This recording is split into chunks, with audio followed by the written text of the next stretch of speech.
அதுக்கு அவங்க ஃப்ரெண்ட்ஸ் எல்லாரும் இன்னும் உங்க அண்ணா வர்றதுக்கு கொஞ்சம் டைம் இருக்குல்ல, சோ நாம அந்த கொஞ்ச நேரத்துல இந்த பீச் பக்கத்துல இருக்கிற காட்டுக்குள்ள போய் கொஞ்சம் அட்வென்ச்சர் பண்ணலாம்னு சொல்றாங்க. அதுக்கு குஷியும் ராகவும் இது நல்ல ஐடியாவா இருக்கேன்னு சொல்றாங்க. பின்னர் குஷி எல்லார்கிட்டையும் என் ட்ரெஸ் இன்னும் கொஞ்ச நேரத்துல வந்துடும், சோ அதை வாங்கிட்டு நானும் ரேஷ்மாவும் உங்க பின்னாடியே வரோம், நீங்க எல்லாரும் ஃபர்ஸ்ட் போங்கன்னு சொல்றா. அதுக்கு அவங்க மத்த ஃப்ரெண்ட்ஸ் எல்லாரும் சரின்னு சொல்லிட்டு காட்டுக்கு போறாங்க.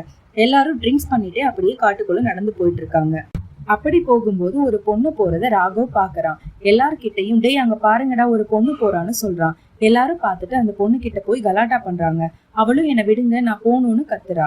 அப்போ அவங்க எல்லாரும் நீ எதுக்குமா இந்த நைட் நேரத்துல இந்த காட்டுக்குள்ள தனியா என்ன பண்றன்னு கேட்டு சரி வா நாம எல்லாரும் தனியா ஜாலியா இருக்கலாம்னு சொல்றாங்க.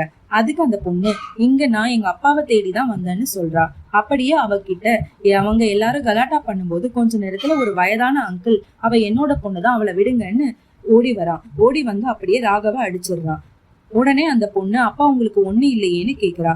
அதுக்கு அவரும் எனக்கு ஒண்ணு இல்லம்மான்னு சொல்றான். இந்த எபிசோடோட நெக்ஸ்ட் பார்ட் கேட்க ஹேண்டில் கீழே இருக்கிற லிங்கை கிளிக் பண்ணுங்க. தேங்க்ஸ் ஃபார் வாட்சிங்.